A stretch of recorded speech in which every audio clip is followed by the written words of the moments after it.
Can you believe it?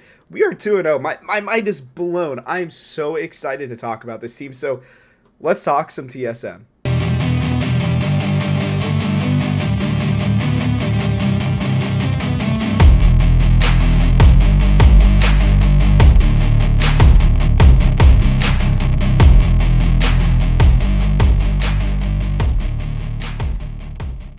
That's right. I am truly I am baffled. I am excited. I am surprised. I am elated. Elated might be the word that I'm using for describing how I'm feeling about this team right now because we are 2-0 and I want to walk you guys through kind of what I saw, what I really felt during these games and um I just I don't know. I'm almost confused at the same time as to what went down. So let's just walk through these games really quickly and discuss kind of what I'm feeling, what I'm seeing here. So for first off, Immortals bans were weird. I mean, the Renekton, whatever.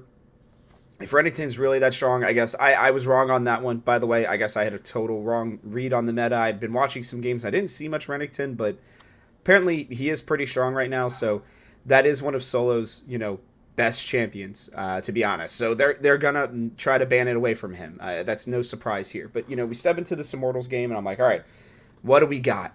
And we bring out the Lucian Nami, and I'm like, okay, great, but we did ban the Jax, so Revenge, gets the Fiora, which Jax is one of the better counters into her. And I'm worried. I'm like, okay, well, what is this going to be? Something super tanky, an Ornn? What is Solo going to play? And he pulls out the Cassante. And yeah, everybody in the Talking TSM Discord, shout out to you guys, by the way, is talking about, well, if it's Cassante is really strong right now, like, win in the top lane.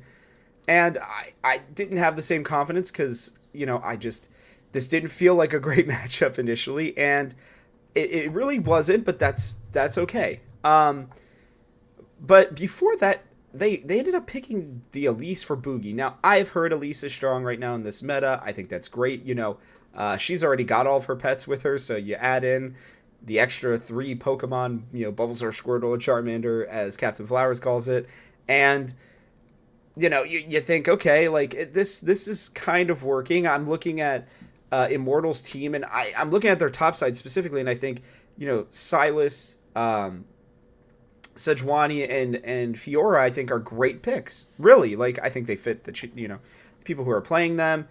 They're good picks into us. And then they picked the Draven and the holy crap, why can't I remember his name right now? Pike. There we go, Pike. Wow, brain just totally farted there. But I'm seeing that and I'm like, that can't be that good into our bot lane. I feel like this is just tactical trying to ego play us because he's upset about how things went down, right? Then that's kind of the way it felt. Well, the game gets in there, and we see Boogie trying to attack the bot lane, missing cocoon after cocoon after cocoon. I think if he hits 1 or 2 of them, they probably get a kill and they get even further ahead. But what mattered most to me was there's a clear emphasis on the bot lane, okay, with this draft, right? So you've got a ganking jungler, you have a roaming mid, and you have a top laner that's able to stay on an island and doesn't need much help, regardless of how badly he falls behind. Cassante's still going to be useful, as we end up seeing in this game. I just really personally loved the fact that they said, hey, Neo, carry us, right? Like, you're our guy. And Maple had an amazing game. They're fighting in the dragon pit, and this is where things turn around because we weren't looking good. We got the first dragon.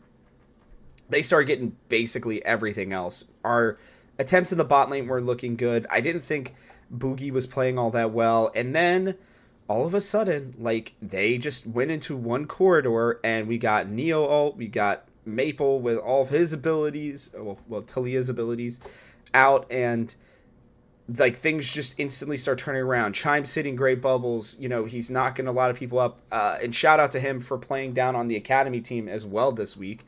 And I saw his Nami in the NACL games. I'm like, okay, like if they pull out Lucian Nami, like that's gonna be pretty good. So I was really excited to see this. And they just ended up steamrolling at a certain point. They just, I mean, look at these freaking score lines. I mean, we had two deaths. They even got first blood and we still had two deaths. So it was just a team effort. It was like, hey, we're not going to do that well in lane, like, unless if we get ahead with Neo Chime. We didn't. And then they just said, screw it. We're just going to out team fight them. And a Blaze Olive looked terrible. Tactical looked terrible. I think Kenvi, Revenge, they did what they could. Revenge was weirdly split pushing at the wrong times, I felt like. And then team fighting at the wrong times. I think individually in lane he's been pretty good, but that was, I don't know, just a weird game. I was a little worried. I even said in the TSM Discord, I was like, dang, dude, like, guys, if we lose this game, like, I think it's, our season already, our split, because you got to understand, like, this is not a good team. This Immortals team is bad. And we started off rough, but it seems like that's kind of what's going to happen to us because, we'll talk here in a second about the Team Liquid game, but this team, I think it's just built for good team fighting, good communication. There's no ego plays from any of the players. They're just doing their job. I thought their positioning was really, really good. And, we turned things around. And the last few years, I've been like, guys, dragons. Like, I think we just do better instead of Rift Heralds for dragons. Well, lo and behold, we got Dragon Soul in this game. And spoiler alert, we're going to have a dragon focus in the next game too. So I just think that this team operates well in team fighting. And yeah, I mean, we'll talk about that here in a second, but let's go quickly over the Team Liquid game.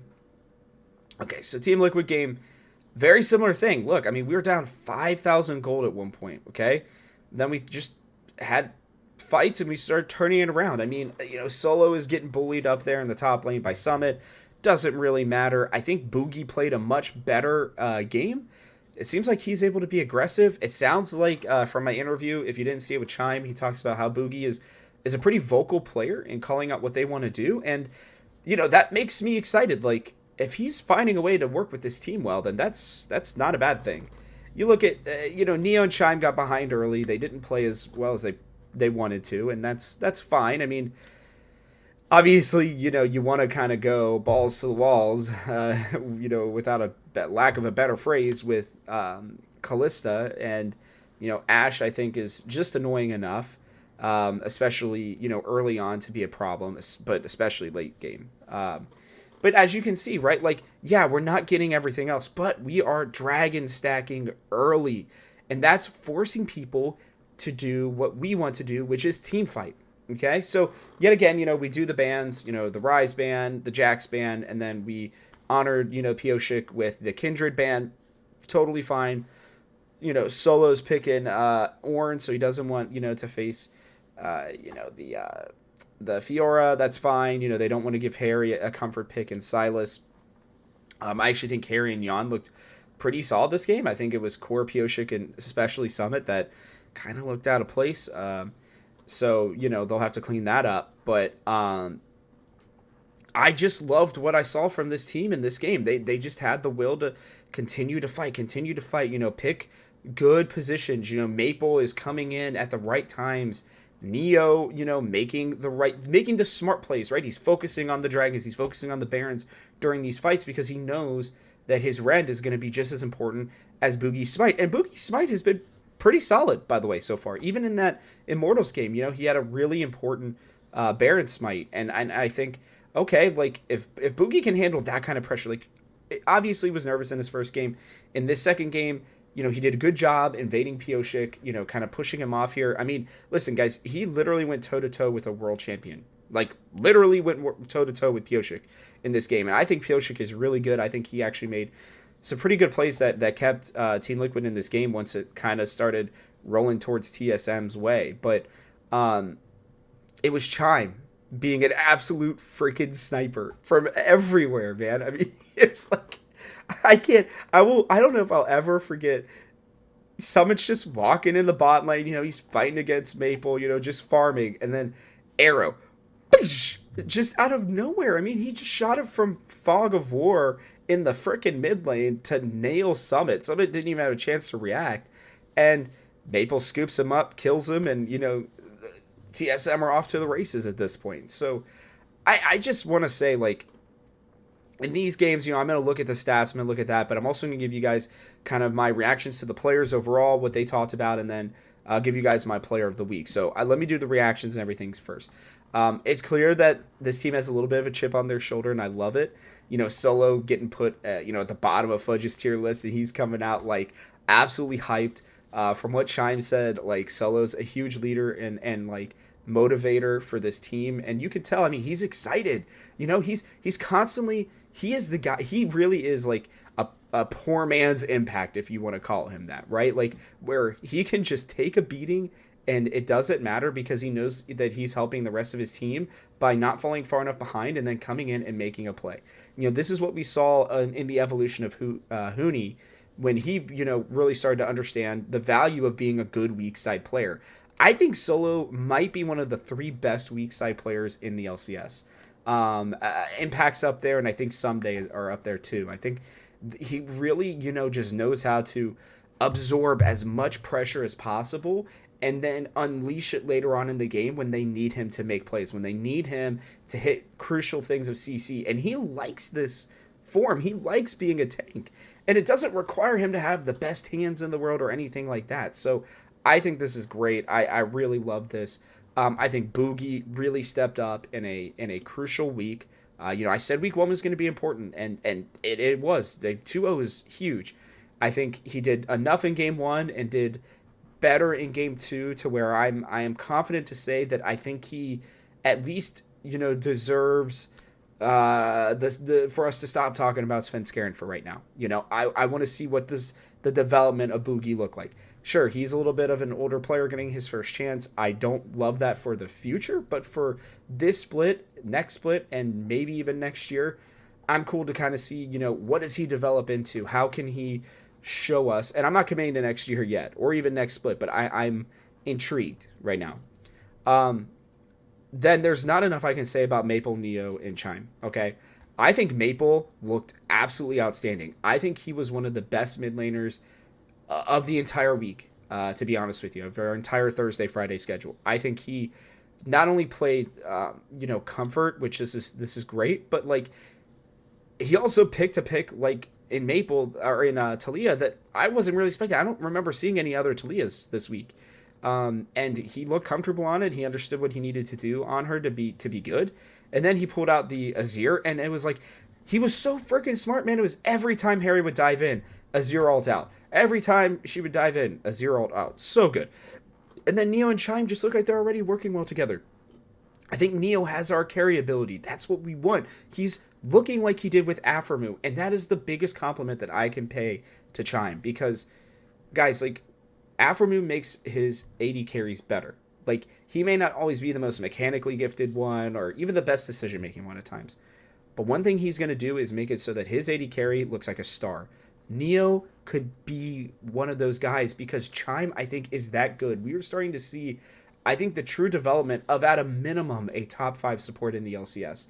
And a North American one, nonetheless. Like, this is, like, I'm not trying to overhype this. This is good. This team understands what they want to do. They want to drag you through the mud, through the beginning. They're going to try to be aggressive, and they may not get ahead in the early game, but they're going to do enough to stay within themselves and stay in the game so that then when you have to fight them at a dragon or you have to fight them at a Rift Herald or Rift Herald or Baron or over an important objective in the jungle or even just a tower, like that's where they are going to thrive. Whoever's making these calls, Boogie, Maple, or Chime or Solo, I don't know. I don't think it's Neo, but whoever's making the calls, and what it sounds like from Chime is they're all kind of making calls in certain ways. That's what you want. This is reminding me so much of that CLG where it's like, while I do think this team has more talent than I was giving them credit for and what everybody else was giving them credit for, I think their talents just puzzle well together. They just fit well together. And they remind me of that CLG team from last year. That's, hey, they're better than the sum of their parts.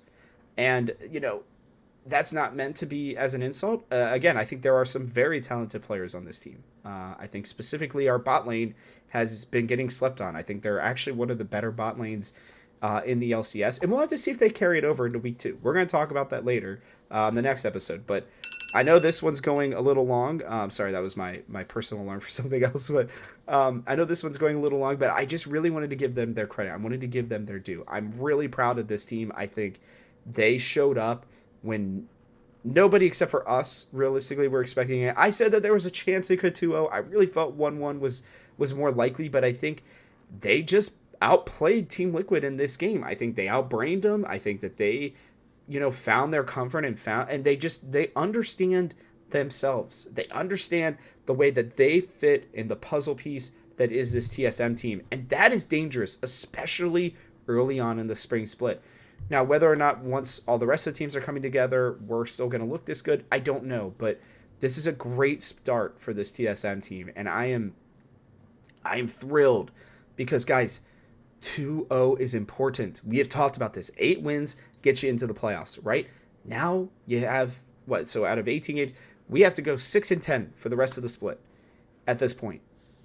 That's it to make playoffs. 6-10. And you still have games against Dignitas. You have another game against Immortals. You still have 2 against Golden Guardians, right? Who, yes, they've looked better, but I still think we're a better team than them. I mean, right there, if they win both against Dignitas, they win both against Golden Guardians, and they win the other one against Immortals, right? That's 5 more wins. That gets them to 7 wins right there. Then you just find another win against one of the other teams somewhere else. And again, this is spring split. Everybody's making mistakes in week 1. You can do this. So I'm very excited. They may even be able to transcend that 8-win mark, but for right now, that's where I'm setting us at because that's a playoff mark in my mind. And that's just what we want is get to playoffs and do the rest. So yeah, that's about it, guys. My dogs are about to scream bark. So with that, I'll catch you all on the next one.